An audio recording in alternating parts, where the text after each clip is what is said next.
సరిగ్గా శివుడి చేతిలో డమ డమ డమ డమన్ నినాదవ డమర్వయం అయం డమరుహు. దాని పేరు డమరుకం. ఒత్తు పెట్టేస్తున్నారు డమరుకం అని, అలా పెట్టేయకూడదు. డమరు సంస్కృతంలో ఉకారాంత శబ్దం. డమరుహు డమరు డమరవహ గురుహు గురు గురవహ అన్నట్టు. డమరుహు డమరు డమరవహ రావణ బ్రహ్మ ప్రయోగం. ఆ బాణి మించిన పండితుడు లేడు, మనం కాదనకూడదు.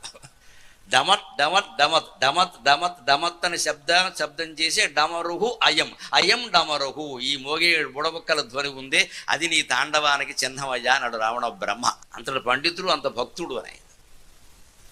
ఆ డమరుకం మోత ఇక్కడ దక్షిణామూర్తి చేతుల్లో ఉందంటే అర్థం ఏంటంటే జీవితం కూడా ఏం లేదు, ఊరికే కంగారు పడిపోతున్నావు. ఇక్కడ డమరుకం మోగుతుంది, ఇక్కడ శివుడి చేతుల్లో డమరుకం. దాని సౌండ్ అలా. ఎవ్వడు ప్రపంచంలో ఎంత గొప్ప లేఖకుడు కూడా దీన్ని అక్షరాల్లో రాయలేడు. దీనికి తెలుగు భాష అంత గొప్పది, అక్షరాల్లో రాయండి ఎవడ